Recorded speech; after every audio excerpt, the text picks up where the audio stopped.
10,000. Just take a second and let that number really sink in. Right now, as we're sitting here talking, paleontologists estimate that the current rate of species extinction across our planet is up to 10,000 times higher than the normal, natural rate we see in the fossil record. We're not just losing a species here or there. We are living through a geologically rapid loss of life. We're right in the thick of what scientists call the Sixth Extinction. Welcome to This Explainer. I am so excited to be your guide today as we unpack this massive, totally fascinating topic. We're going to break down the complex mechanics behind this biodiversity crisis, look closely at its cascading ecological impacts, and, perhaps most importantly, examine the global policy solutions designed to fight back. There is a lot of urgent science to cover, but these slides are going to make it all crystal clear for us. Okay, here's our quick roadmap for today. We'll start with the Sixth Extinction, move on to HIPPO and the drivers of loss, check out the cascading ecological losses, and then wrap up with the Endangered Species Act and CITES. Section 1. The Sixth Extinction, Defining the Crisis. So, to really grasp the severity of what's happening right now, we've got to establish a baseline.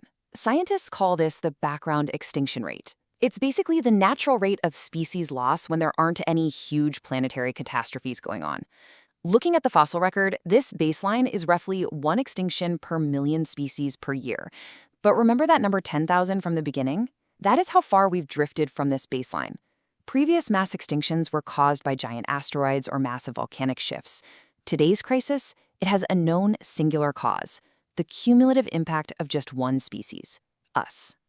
When we look at this accelerated rate on a timeline, it translates into the literal loss of iconic animals right before our very eyes. The great auk back in 1844, the passenger pigeon, which used to number in the billions in North America, totally gone by 1914, the thylacine in 1936, the western black rhino, officially declared extinct in 2011 after decades of intense poaching, and tragically, the vaquita porpoise, a marine mammal with an estimated population of just 6 to 10 individuals left as of 2024. You guys, these aren't just ancient fossils. These are modern tragedies happening right now.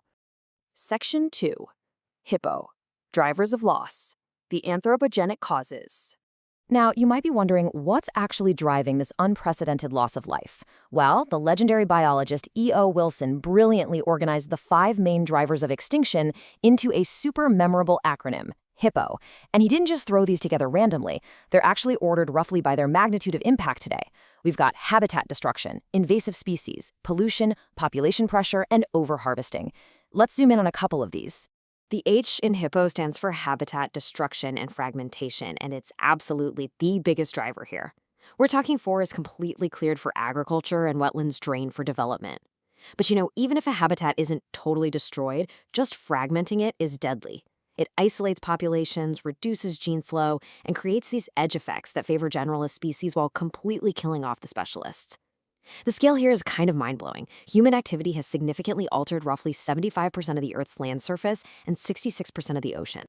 If we skip down to the O for overharvesting, the numbers are just staggering. Since 1950, commercial fishing has wiped out more than 90% of large predatory fish in our oceans. 90%. That means we are operating with only 10% remaining. Overharvesting also includes the illegal wildlife trade for things like bushmeat or exotic pets. This has actually created empty forest syndromes in parts of the world where the trees are perfectly intact, but the vertebrate life has been completely hunted out. But we actually have to add a modern update to Wilson's acronym today. Climate change has really emerged as a massive, amplifying 6th H.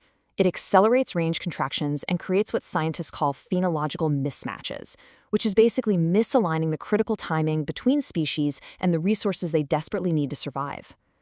On our current trajectory, climate change threatens to commit 18 to 35% of all land-dwelling species to extinction by the year 2050.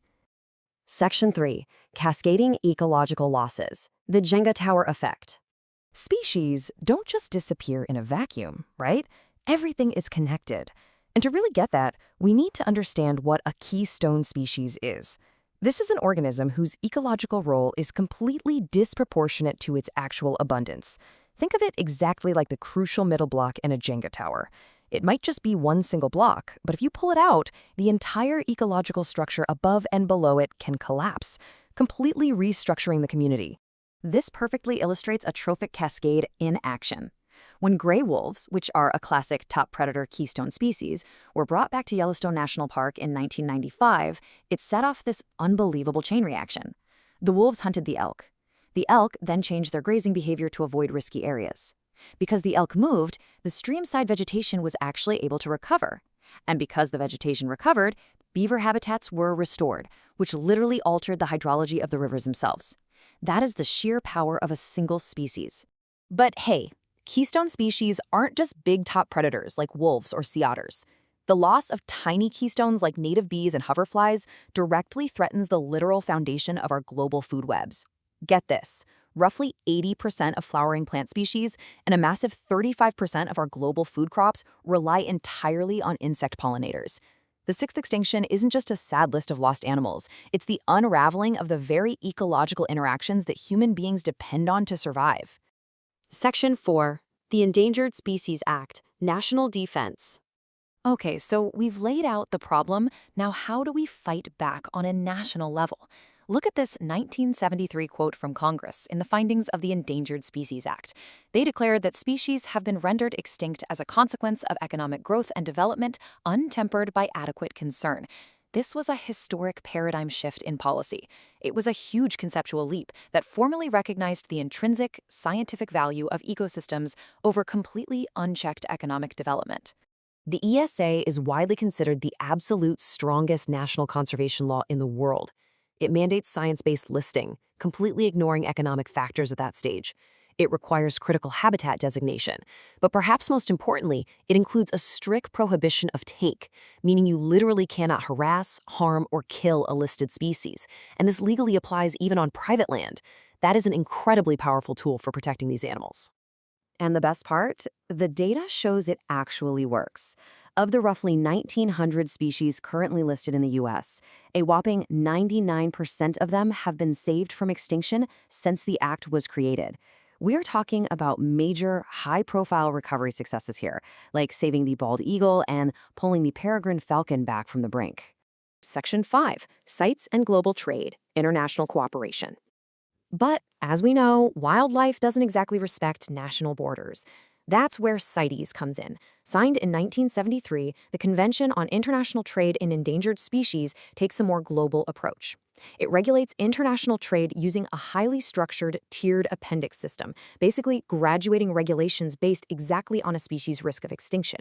Appendix I strictly prohibits commercial trade for species directly threatened with extinction, think elephants or tigers.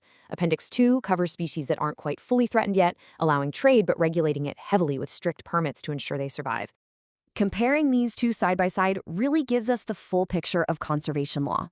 The ESA is super focused on national ecosystem and habitat protection within the U.S., with strict binding enforcement.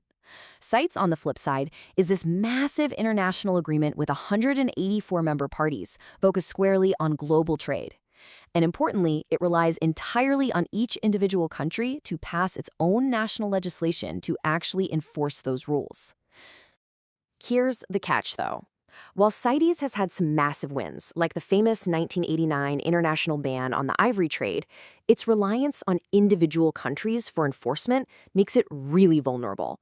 Because penalties vary so widely from country to country, it creates this uneven, exploitable landscape. Today, the illegal wildlife trade remains a multi-billion-dollar black market. It's actually estimated to be the fourth most profitable illegal global industry, sitting right behind narcotics, human trafficking, and counterfeit goods. So, we've seen how losing just one keystone species can literally unravel an entire ecosystem. And we've seen how our own activities have driven the extinction rate up to 10,000 times the normal background level. But we also know the powerful legal tools we have at our disposal. I want to leave you with this final, striking question to think about. Knowing the true mechanics of the sixth extinction, will our global frameworks be enough to consciously halt the crisis we started? This biodiversity crisis isn't some far-off future problem. It is happening right now, and the responsibility to shape the future of Earth's ecosystems rests entirely with us. Thank you so much for joining me for this explainer. Keep asking those big questions and keep exploring.